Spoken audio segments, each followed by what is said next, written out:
Mesdames et messieurs, merci de choisir Canal Congo Télévision pour vous informer et bienvenue à cette grande édition du journal qui s'ouvre par ces communiqués datés du 29 octobre 2021. Le président du mouvement de libération du Congo, MLC, Jean-Pierre Bemba Gombo, exhorte les uns et les autres de privilégier l'intérêt national en œuvrant ensemble pour les élections libres, crédibles, transparentes et inclusive en dépit du manque du consensus et de multiples difficultés que traverse la République démocratique du Congo. Au suivant, c'est le contenu de ces communiqués. Le manque de consensus dans le choix du président de la Commission électorale nationale indépendante par les confessions religieuses a découragé une grande frange de la population et la déception de celle-ci est perceptible et ce malgré notre appel du 4 octobre du mois courant, écrit le président du mouvement de libération du Congo,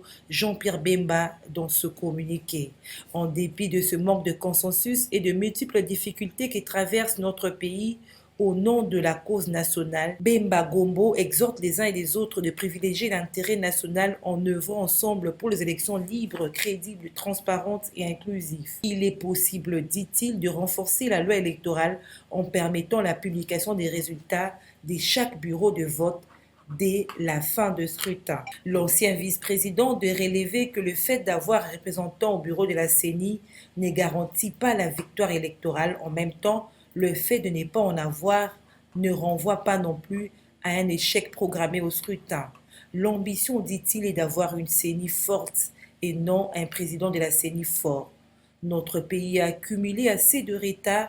Il est temps pour nous de tourner nos regards vers l'avant et travailler main dans la main pour atteindre nos objectifs communs du développement de notre pays, poursuit Jean-Pierre Bemba. Le président du MLC dit souscrire pour le renforcement de l'observation électorale nationale et internationale telle qu'exprimée dans la déclaration conjointe des 18 pays de la communauté internationale le 26 octobre 2021 et les encourage à accompagner le procès électoral en RDC en vue de garantir la publication transparente des résultats conformément à la loi, reflétant exactement le choix du peuple à tous les niveaux. Les nouveaux au bureau de la Commission électorale nationale indépendante CENI a officiellement pris ses fonctions ce vendredi 29 octobre 2021 à l'issue de la cérémonie des remises et reprises. Ainsi, dans son allocution à cette occasion, Denis Kadima, président entrant de la CENI, a promis de ne ménager aucun effort pour offrir à la République démocratique du Congo des élections crédibles dans les délai constitutionnel. Reportage. Denis Kadima prend officiellement ses fonctions à la tête de la Commission électorale nationale indépendante. Corneille Nangaa, le président sortant de la centrale électorale, lui a cédé le bâton de commandement au cours de cette cérémonie ce vendredi 29 octobre 2021. 12 membres de la CENI ont officiellement pris leurs fonctions. 3 membres devront provenir de la composante opposition n'ayant pas encore été désignés. En effet, dans son allocution à l'occasion de sa prise de fonction, Denis Kadima, président entrant de la CENI, a notamment promis de ménager aucun effort pour offrir à la RDC des élections crédibles dans le délai constitutionnel. Pour arriver à de telles élections, dit-il, la CENI doit continuer à investir principalement dans ses ressources humaines qui, du reste, constituent la pierre angulaire de cette institution d'appui à la démocratie. Denis Kadima de féliciter Corneille Nangaa, son prédécesseur et tout son bureau pour le travail abattu dans l'organisation des dernières élections. Le président de la CENI a aussi promis de se reposer notamment sur l'expérience de l'ancienne équipe dans la réalisation de sa mission.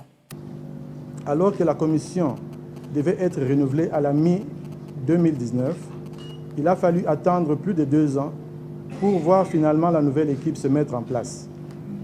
Ainsi, il ne reste plus donc qu'approximativement 2 années pour que ce cycle électoral 2018-2020, pour ce cycle électoral 2018-2019 et 2023. Nous n'avons pas d'autre choix que de nous retrousser les manches durant les 2 ans qui viennent. Mes collègues et moi-même sommes déterminés à travailler pour donner au pays des scrutins crédibles dans les délais constitutionnels. Déjà, la nouvelle équipe de la CENI se réunira en plénière en début de la semaine prochaine pour tabler sur l'organisation des élections de gouverneurs et vice-gouverneurs de certaines provinces de la République démocratique du Congo. Et de réactions après la cérémonie de remise et reprise à la CENI, Diabanza Mwananene, cadre de l'UDPS Tshisekedi, s'est réjoui du fait que les jalons sont en train d'être posés pour la tenue des élections en 2023. Il s'est exprimé au micro de Modeste Chichi Chileu.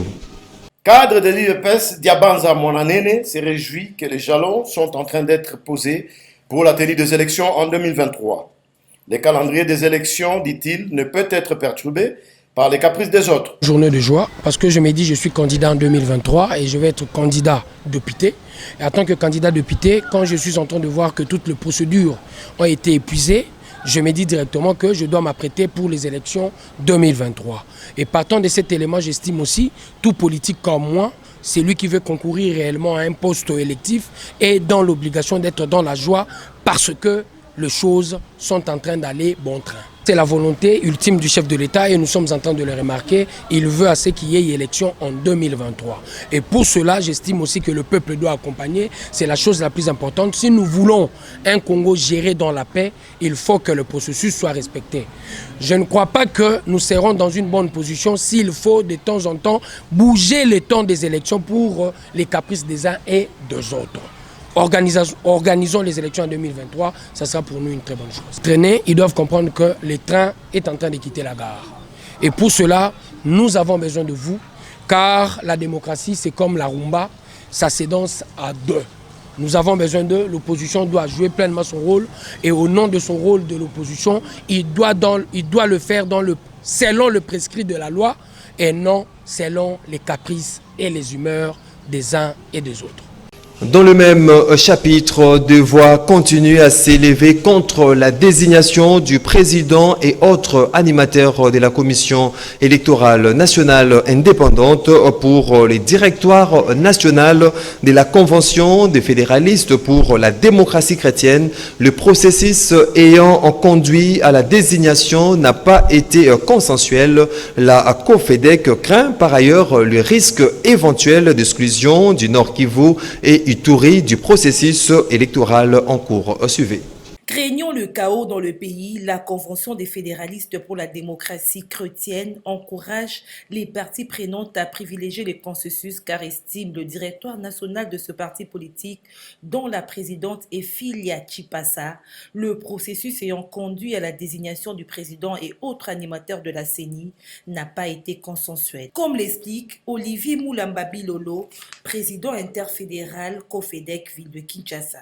Le directoire national de la COFEDEC note que le processus ayant conduit à la désignation du président et autres animateurs de la Commission électorale nationale indépendante n'a pas été consensuel. Ceci fait craindre le chaos pour un processus qui se veut pourtant inclusif, libre, démocratique, transparent et apaisé. Pour ce faire, la COFEDEC encourage les parties prenantes à privilégier le consensus pour éviter le chaos. Par la même occasion, la COFEDEC attire l'attention des acteurs politiques sur le risque éventuel d'exclusion des provinces du Nord Kivu et de l'Ituri du processus électoral en cours, où, à la suite de l'état de siège, les mouvements sont restreints et des activités des partis politiques limitées. Tout en encourageant les débats sur le besoin du consensus, la COFEDEC invite les parties prenantes à se rassurer de l'inclusivité du processus. Autant les débats sont engagés sur le consensus, autant ils devront l'être sur la participation des provinces du Nord Kivu et de l'Ituri, actuellement sous état de siège.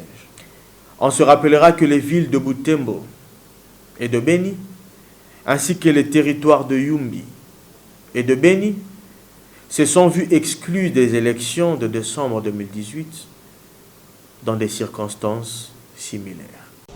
Une plainte a été déposée au parquet général près la Cour des cassations contre le président de l'Assemblée nationale et le président de la commission paritaire. L'auteur, les députés du Front commun pour le Congo FCC, Willy Bolio, les accuse d'avoir commis l'infraction de faux en écriture pour avoir mis son nom sur la liste des membres de l'opposition dans la commission paritaire chargée d'examiner les procès-verbaux des désignations des membres de la CENI. Suivez. Le président de l'Assemblée nationale ainsi que le président de la commission paritaire sont accusés d'avoir commis l'infraction de faux en écriture par le député national Willy Bolio qui a déposé une plainte au parquet général près la Cour de cassation. À en croire cet élu du Front commun pour le Congo, Christophe Mbosso et André Mbata ont mis son nom sur la liste des membres de l'opposition dans la commission paritaire chargée d'examiner les procès-verbaux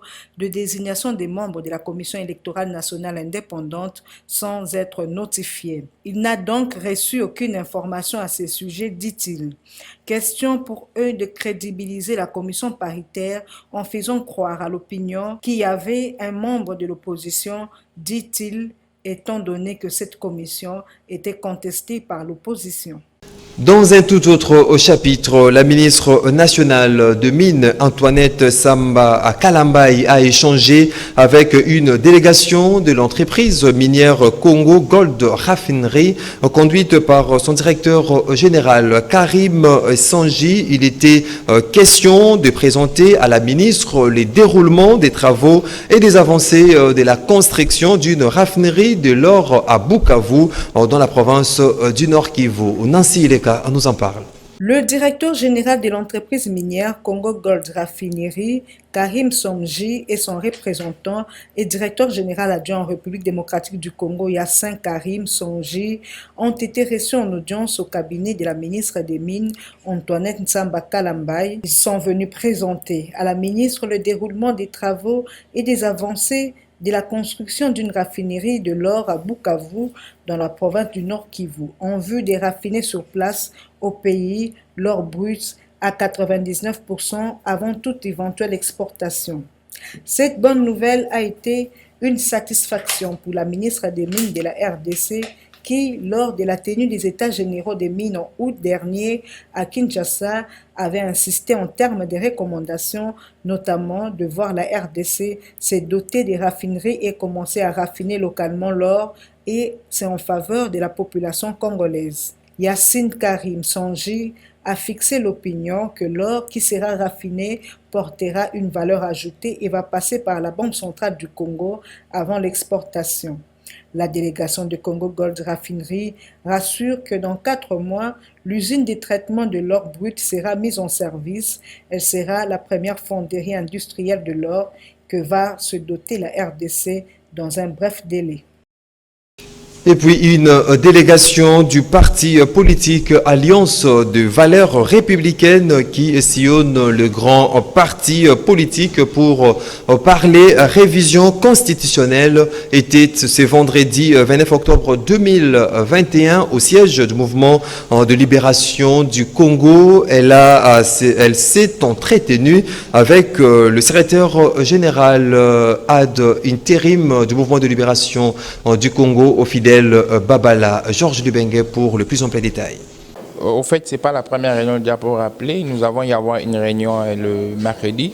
Aujourd'hui, c'est la continuité d'un processus que nous avions amorcé.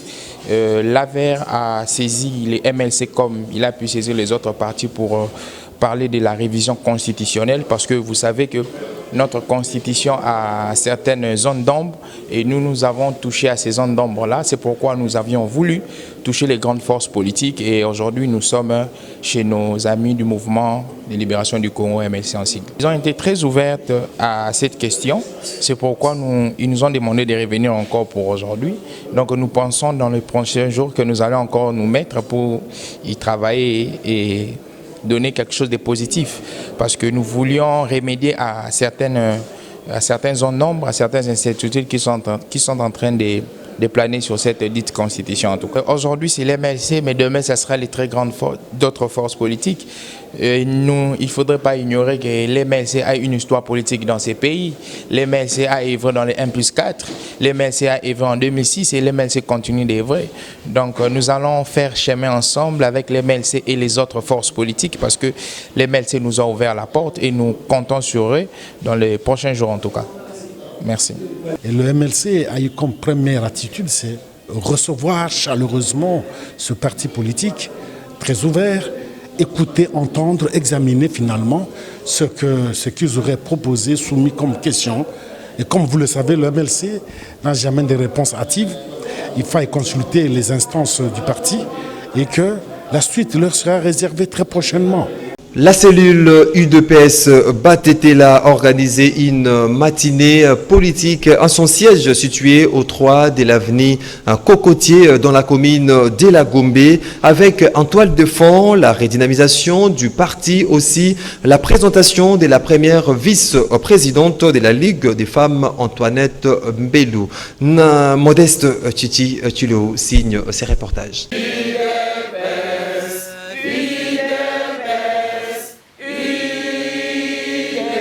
C'est toujours dans le but de redynamiser leur parti que la cellule UDPS Batetela, l'une des 10 qui composent la section de la Gombe, avec à la tête sa présidente Gisèle Moudiaï, a organisé une matinée politique en son siège situé au numéro 3 de l'avenue de Cocotier, en vue d'honorer Antoinette Mbelou, première vice-présidente de la Ligue des femmes, récemment nommée par la hiérarchie du parti. Ensuite, faire connaître les membres du comité cellulaire. Prenant la parole, Antoinette Mbelou, émue par ses gestes, s'est dit très satisfaite par cette marque de considération, d'où cet appel à l'endroit de toutes les femmes de la cellule de Batetela. Nous sommes femmes ayant les ambitions électorales, pour encadrer ces femmes-là, communauté pour que ces femmes-là, sur la liste électorale du parti, Bango Pebazala répertoriées comme étant des candidates femmes.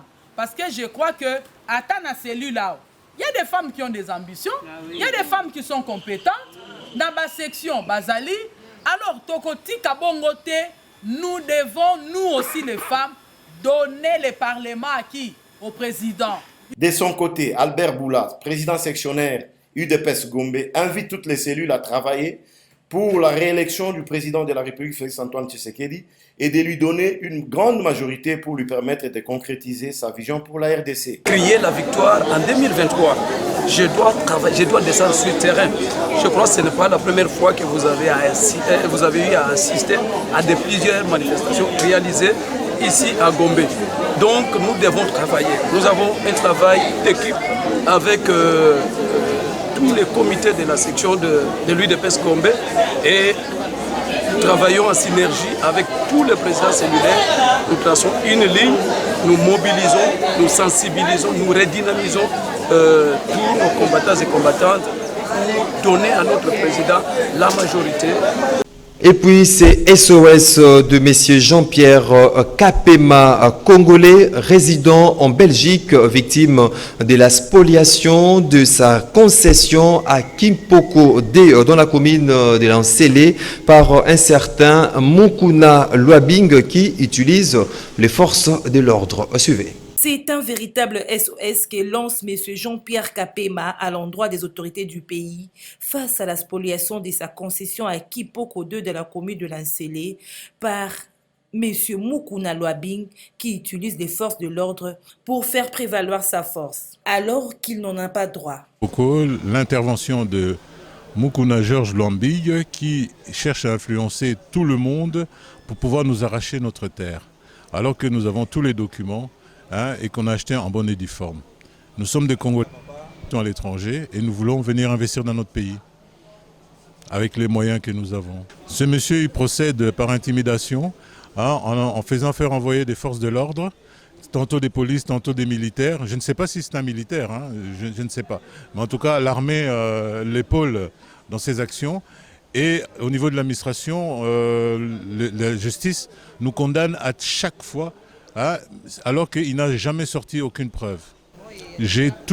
Nous avons tous les documents d'achat, d'enregistrement, de location, des géomètres, tout, et j'ai même des photos satellites de domaines. Mais c'est ça que je ne comprends pas. C'est ça où l'état de droit qu'on prétend être au Congo, je ne vois pas où il est. Donc, en fait, on dit comme à l'époque de l'indépendance. Après l'indépendance, c'est comme avant l'indépendance. Donc ça veut dire que les mêmes groupes mafieux, les mêmes genres d'extorsion des fonds, ils profitent des gens absents ou des gens faibles pour pouvoir leur prendre leurs biens. C'est pas normal. C'est pas normal. Entre Congolais, c'est pas normal. Et je demande aux autorités qui nous viennent en support pour clarifier cette situation et mettre dehors ce monsieur Mukuna. Un comportement à dénoncer qui va à l'encontre de l'état de droit prôné par le chef de l'État. Tout à fait autre chose à présent. L'univers tout entier célèbre ce vendredi 29 octobre 2021 la journée de l'accident vasculaire cérébral AVC. Cette pathologie est à la base actuellement de l'handicap acquis de l'adulte, de deuxième cause des démences après la maladie d'Alzheimer et la troisième cause de mortalité selon les statistiques de l'ISERM. 150 000 AVC sont recensés, par exemple, en France. Nancy Leka. Célébration ce vendredi 29 octobre de la journée mondiale de l'accident vasculaire cérébral. L'AVC est aujourd'hui à la base de l'handicap acquis de l'adulte et la deuxième cause de démence après la maladie d'Alzheimer et la troisième cause de mortalité. L'accident vasculaire cérébral est une attaque soudaine qui peut affecter les fonctions motrices, le langage, les pensées, les capacités d'apprentissage ou les émotions des hommes et des femmes. Selon les statistiques de l'INSERM, 150 000 AVC sont recensés par an en France, ce qui équivaut à un AVC toutes les 4 minutes. Chaque année en France, plus de 110 000 personnes sont hospitalisées et 30 000 malades décèdent. En Occitanie, par exemple, plus de 40 AVC sont signalés par jour, indique l'Agence régionale de santé. L'AVC est provoqué soit par un caillou dans une artère, soit par une hémorragie causée par la rupture d'un vaisseau sanguin intracérébral. Cette pathologie devient de plus en plus fréquente. Il existe 2 types d'AVC, à savoir l'AVC ischémique ou infarctus cérébral, représente environ 80% des AVC. Il survient sans prévenir et provoque des troubles neurologiques qui régressent ou s'aggravent, ainsi que l'AVC hémorragique représente environ 15% des cas. Il est le plus fréquent au-delà de 55 ans. Il est provoqué par la rupture d'un vaisseau sanguin à l'intérieur ou autour d'un cerveau. L'hypertension artérielle aiguë, un traitement avec des anticoagulants et la rupture d'un anévrisme sont les causes principales à la base d'un AVC. La pathologie est détectée par la paralysie d'un membre ou d'un côté, la baisse brutale unilatérale de la vision ou la vision double, des troubles de la sensibilité, des troubles du langage ou de la compréhension. Lisons à présent les journaux parus ce vendredi 29 octobre 2021 à Kinshasa. Revue de presse. Pression sur Tshisekedi, la SENCO et l'ECC à l'assaut de l'Union européenne. C'est avec ces titres à la une de vrais modérateurs que s'ouvre cette revue de presse. Ainsi renseignent les tabloïds, les deux membres de la composante confession religieuse attendent des Européens un appui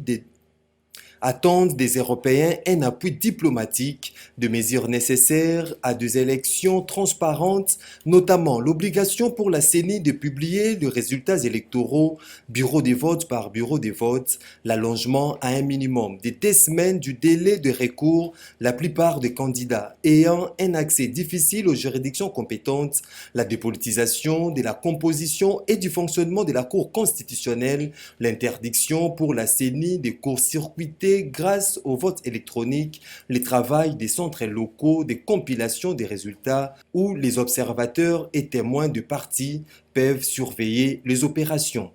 Enjeu politique, l'IDPS dans la confusion, s'exclame de son côté la République, pour qui coalition anti-Fachi. Non, mais les ingrédients semblent réunis pour un choc frontal entre les forces en quête des élections réellement transparentes et les combattants de l'UDPS. Augustin Kabouya, secrétaire général du parti présidentiel cité par le journal, ne s'est pas vautré sous les manteaux pour afficher les ambitions de l'UDPS de contrer toute manifestation organisée contre les régimes en place. La rue, c'est la vie de tous les jours des combattants de l'UDPS qui ont affronté 37 ans durant les régimes qui s'étaient succédés à la tête du pays, a-t-il fait savoir. Et Congo Nouveau laisse entendre en vitrine, l'UDPS risque gros avec les catholiques. La prospérité qui boucle ce point de journaux titre à sa une, ce vendredi à la CENI, Kadimananga, la passation des pouvoirs confirmée. À en croire les tabloïds, après une période de suspense, c'est finalement ce vendredi 29 octobre 2021 que Denis Kadima prend les commandes de la CENI. Le pouvoir et la responsabilité d'organiser les prochaines élections vont dorénavant reposer sur ses épaules à l'issue de la cérémonie des remises et reprises, conclut-elle. Et c'est tout pour cette revue de presse. Voilà qui met fin, mesdames et messieurs, à cette grande édition du journal. Merci de votre confiance renouvelée et très bonne suite de programmes sur Canal Congo Télévision.